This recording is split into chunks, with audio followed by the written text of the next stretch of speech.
Olá pessoal, aqui é o professor Gabriel Pires da Fisiologia e agora nós vamos continuar essas aulas de Fisiologia nesse rodízio de endocrinologia para falar um pouco sobre a fisiologia das paratireoides e com isso também um pouquinho do metabolismo do cálcio e alguns detalhes sobre fosfato.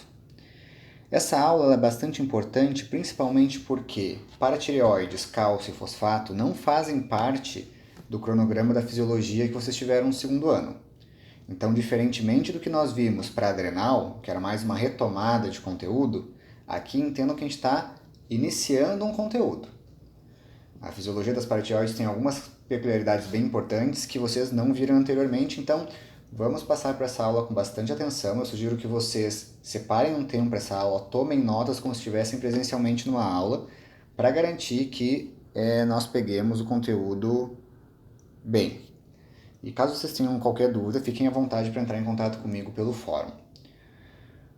Muito bem, quando se pensa em cálcio na fisiologia humana, qualquer pessoa, mesmo sem conhecimento técnico, vai imediatamente pensar em osso.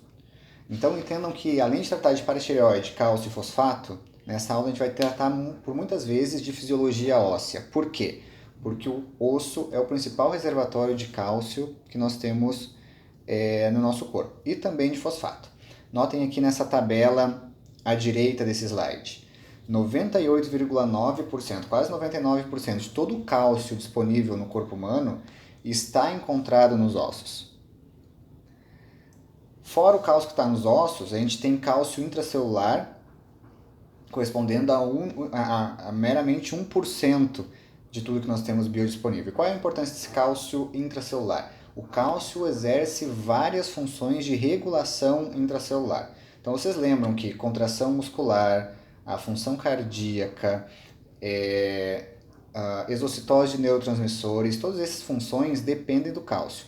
E geralmente elas estão em estoques intracelulares. E o cálcio extracelular corresponde a só 0,1% de todo o cálcio biodisponível, é aquele que é mais sujeito à regulação. A gente vai tratar aqui na maior parte dos casos do cálcio extracelular, a concentração de cálcio sérica, que é essa que deve ser sujeita a regulações.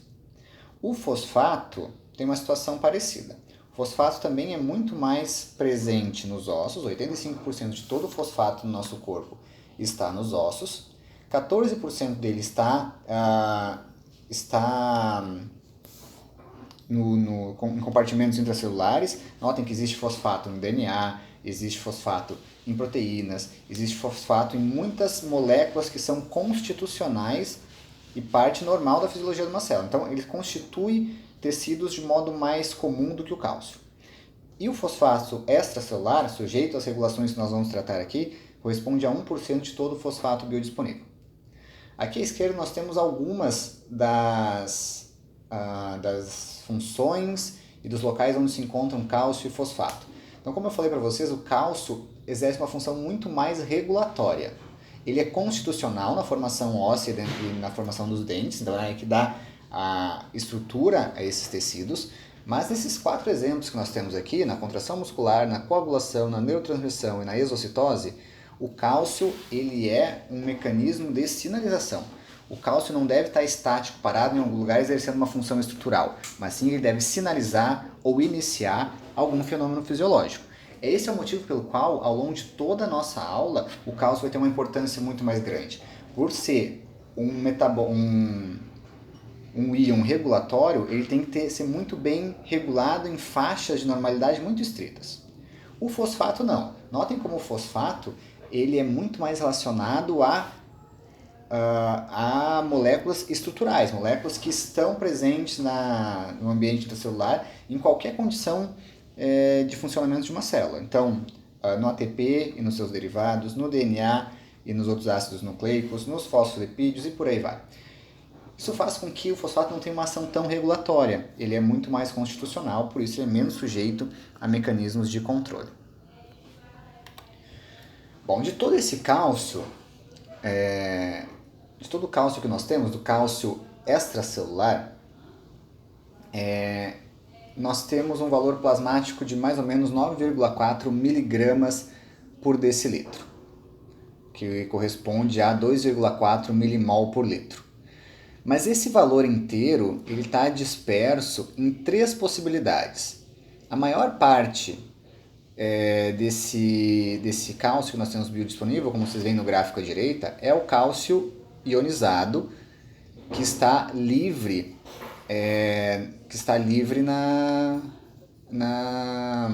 no plasma. Mas nós temos o restante desses 50% ligados a outras moléculas. Cálcio ligado a proteínas, como a albumina, corresponde a 41% de todo o cálcio em líquido extracelular.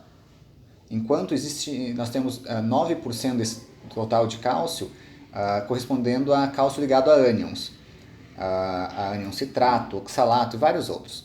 Então entendo, de todo o cálcio extracelular, aquele que é sujeito mesmo à regulação e aquele que também vai ser mensurado por testes bioquímicos é aquele que é ionizado e livre no plasma, correspondendo a 50% ou 1,2 milimol por litro. O fosfato é um pouco mais difícil de se mensurar, porque ele se apresenta em diversos íons. Então, na verdade, quando se mensura fosfato, o que se mensura é a quantidade de fósforo. Não é muito preciso em exames bioquímicos poder separar qual dos íons de fosfato a gente está dosando. Então, se dosa fósforo e os níveis são de 4 mg por decilitro como normalidade. Mas aqui uma faixa de normalidade muito mais ampla do que a do cálcio, como nós vamos ver em breve. Bom, cálcio e fosfato eu tenho dito até agora que são 2 íons que estão em conjunto. O cálcio muito mais importante do que o fosfato, mas é importante nós entendamos por que esses 2 íons são apresentados em conjunto. Primeiro fator, porque eles são estocados em conjunto. Pensem que numa situação em que eu tenho uma hipocalcemia, o principal reservatório de cálcio são os ossos. Claro que a gente pode aumentar a reabsorção intestinal de cálcio, a gente pode aumentar a reabsorção renal de cálcio, mas o grande estoque de cálcio está nos ossos. Para que eu possa recrutar, para que eu possa reabsorver cálcio dos ossos, eu preciso degradar, existem outros mecanismos, mas uma possibilidade é degradar a hidroxiapatita, que é o sal que corresponde à maior reserva mineral de cálcio que nós temos no corpo. Mas notem aqui nesse segundo item a fórmula da hidroxiapatita.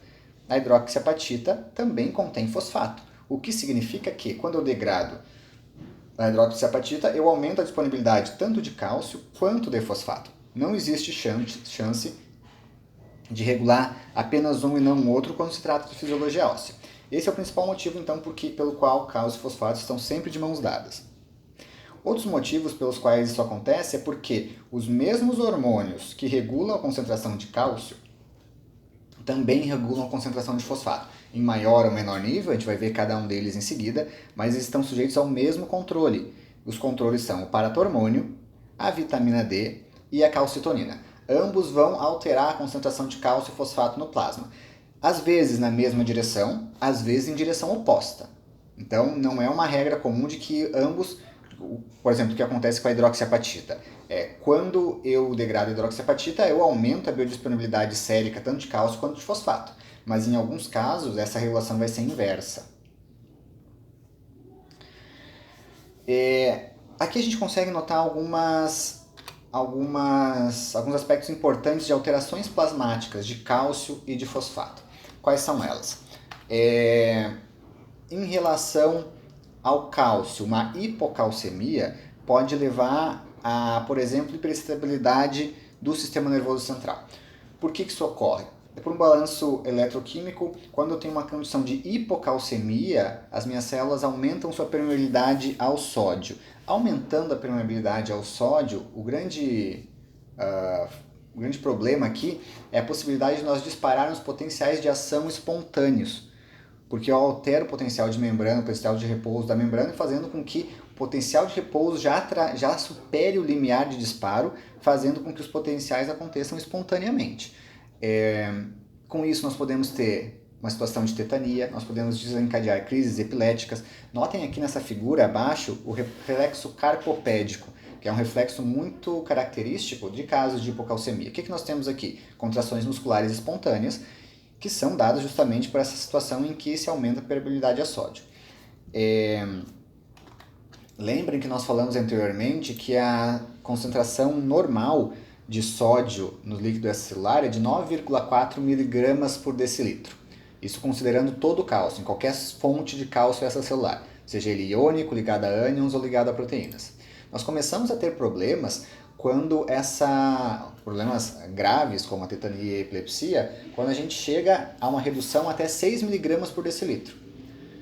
E essa situação de hipocalcemia se torna incompatível com a vida a partir de 4 mg por decilitro.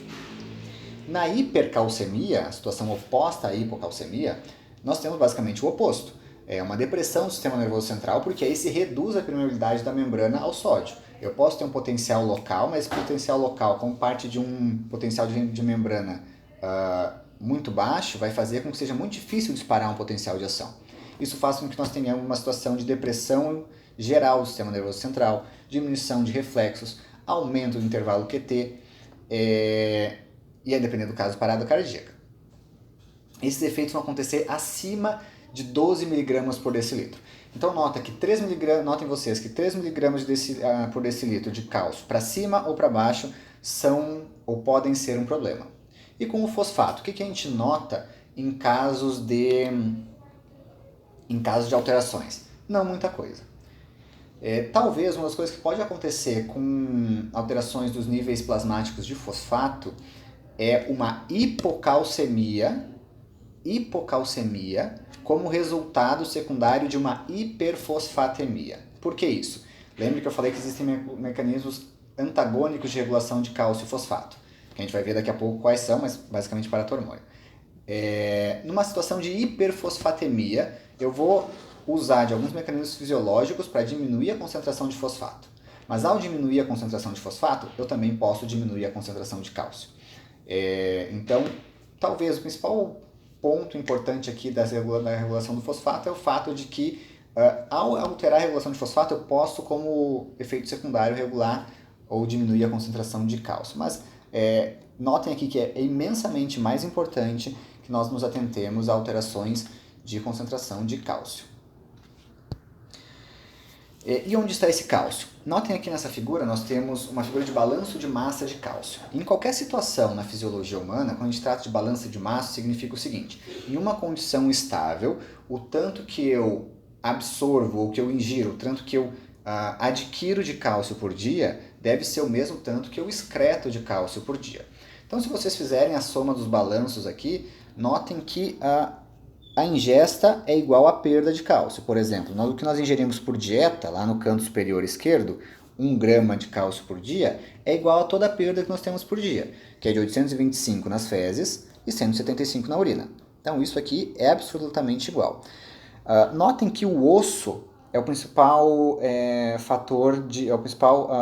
reservatório de cálcio, mas aqui existe um equilíbrio muito bem feito numa condição de estabilidade, em que eu formo e reabsorvo a mesma quantidade de osso por dia. Então notem que os ossos não são um reservatório estático. Sempre existe atividade de reabsorção e deposição óssea, mas numa condição de estabilidade isso é mantido. Em casos, por exemplo, de crescimento ósseo durante a infância ou de osteoporose na idade adulta, esse balanço de cálcio no osso vai ser diferente, não vai ser igual. Eu vou ter na deposição óssea na infância muito mais deposição do que a absorção. E o oposto durante a vida idosa com a osteoporose. Aqui a gente nota a mesma coisa com o fosfato, mas notem que nós temos lá na caixa mais em cima algo que não existia para o cálcio, que é a participação de tecidos moles nesse balanço de massa. Mas aqui é basicamente a mesma coisa. O osso também é o maior reservatório e da mesma maneira nós ganhamos o tanto que nós perdemos ao longo do dia. Isso vale para todos os fatores. Notem de modo muito interessante, tanto pelo cálcio quanto pelo fosfato, que existe uma filtração muito grande desses íons pelos rins, mas a imensa maior parte disso que é filtrado é reabsorvido. No final das contas, se excreta unicamente o necessário para que se atinja o balanço de massa desses dois íons. Nós terminamos o primeiro vídeo por aqui e no próximo vídeo nós voltaremos e iniciaremos a conversa tratando de ossos, fisiologia óssea e o cálcio nos ossos.